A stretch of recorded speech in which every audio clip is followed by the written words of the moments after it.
we over prepare women for marriage from a very young age, and we tell boys nothing about the dynamics of family, of being married. Love is not enough to keep a marriage healthy, to keep a marriage happy, to keep it going, to keep it thriving and growing.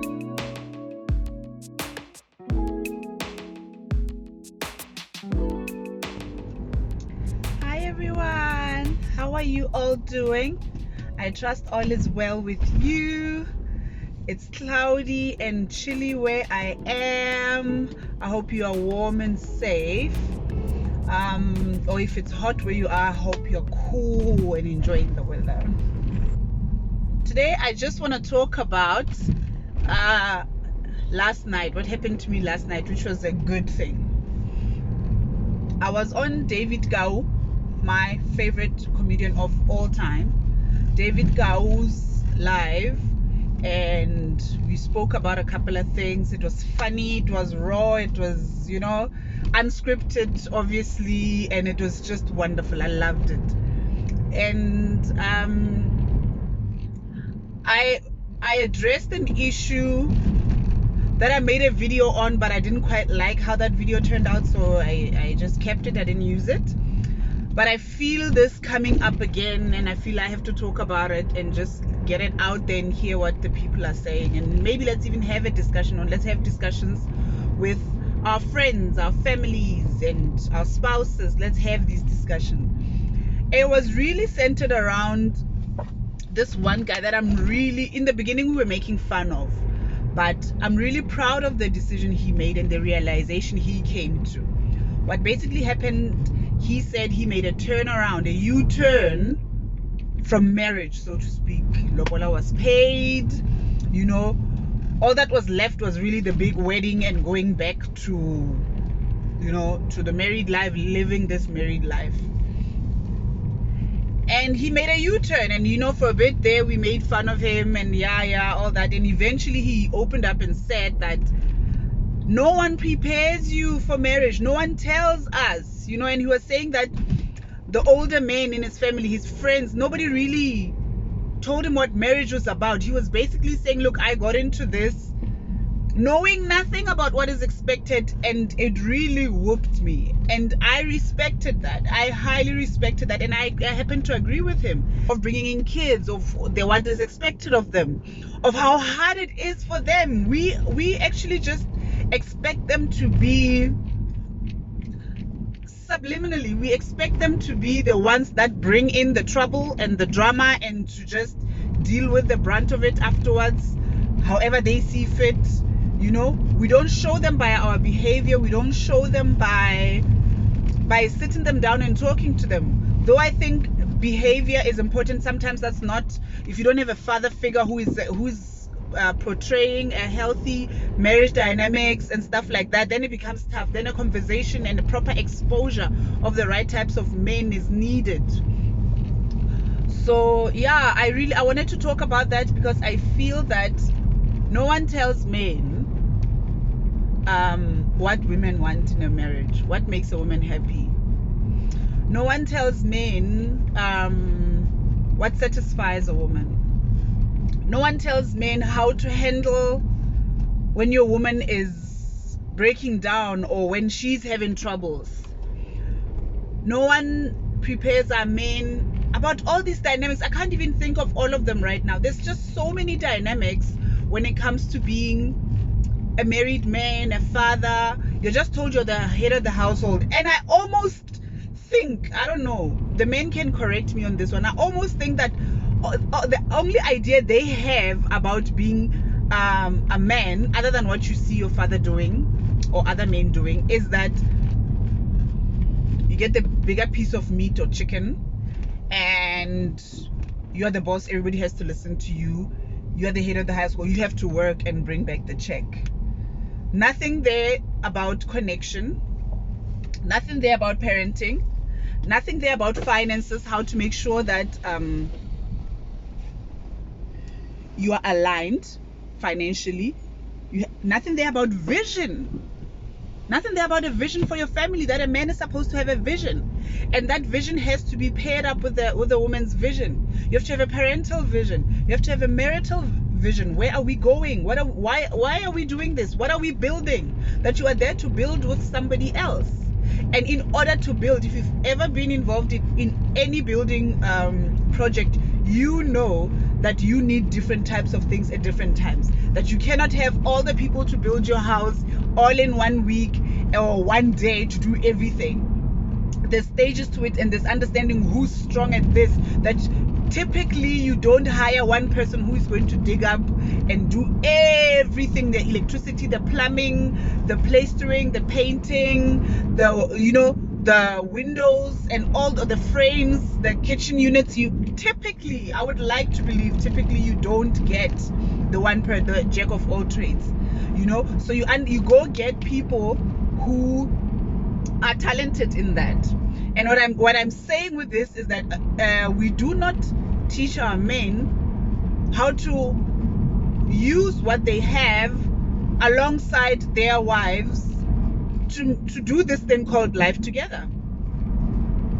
We just tell them, listen, you are the leader of the household, you lead your house. They don't even know what that means. They don't even know. Most men, or many men, let me not say most because I don't know the stats for sure, but many men grew up without fathers in their house. Where are they going to get that mirror to be those leaders? What does that mean, other than you are going to hear from me, whatever I say goes? And which is not in any leadership role. That is not effective leadership.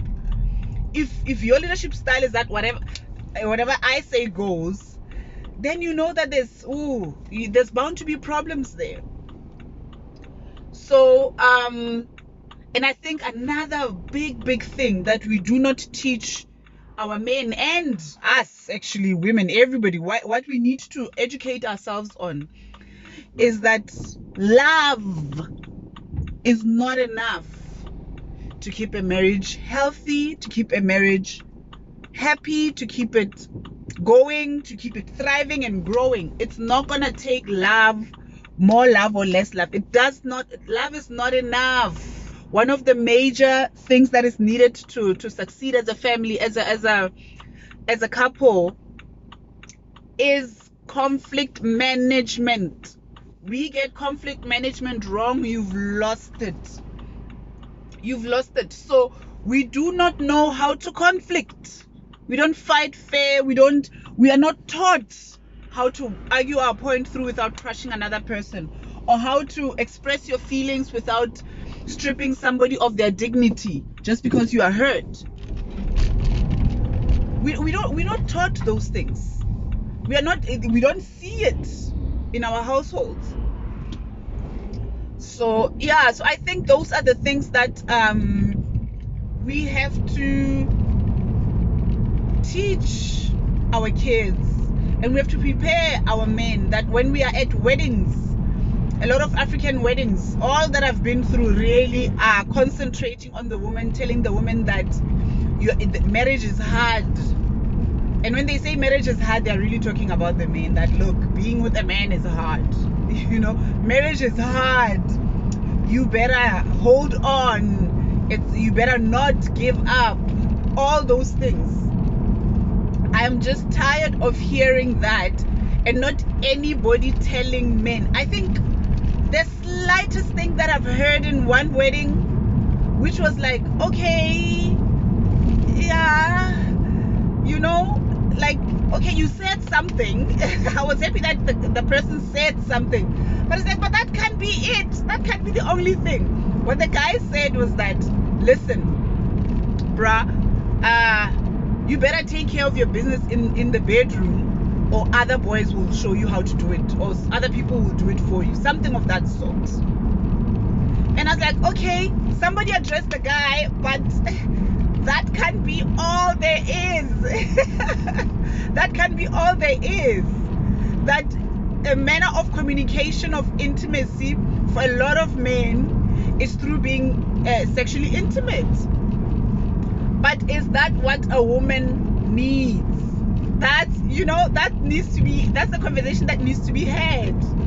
That's what men need to discuss with other men. They need to discuss what their struggles are and what they've seen work, and not just blanket statements of saying yes, just say yes to everything, because we are not that petty, or that, we're not that petty. We can see a yes dear that is not sincere, and maybe with certain things that we want a yes dear, we will take it, but there's places where yes dear will not work.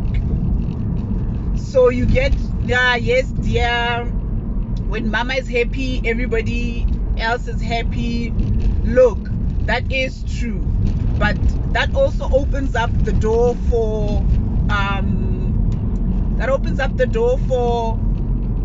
then men being shut. Then there's no proper communication, and because you are supposed to keep your woman happy, don't say anything, then people just then we shush our men, and then things come out in arguments, or things come out in certain behaviors, and we don't understand that this narrative that whatever your wife says goes, just say yes dear, is the way for a good marriage. There is no good relationship that will survive if someone is being, oops, my camera. There's no relationship that will survive if someone is being shushed, or who feels suppressed. It just wouldn't work. A relationship is where you go to become yourself, where is a home, where you're building a home in human form. So I went on and on this because it's actually, I want to sit down with a man and maybe interview a man on this issue and hear it from them. One maybe who's newly married, and maybe one who is 20 years married, and one who's, things like that, who would say that they are happily married, or the bulk of their marriage has been successful and good and happy, and just to hear from them what was the key, and let's share that with each other. If your parents are happily married, you can share that with us. What did you grow up seeing? What do you learn? What did they tell you? And what are you teaching your sons to prepare him for the real world? All right, that's it from me this week. I trust that you stay safe, and that you are healthy, that you're strengthening your immune system. We can fight this COVID if we take care of our immune system, guys. Keep well. Have a great day.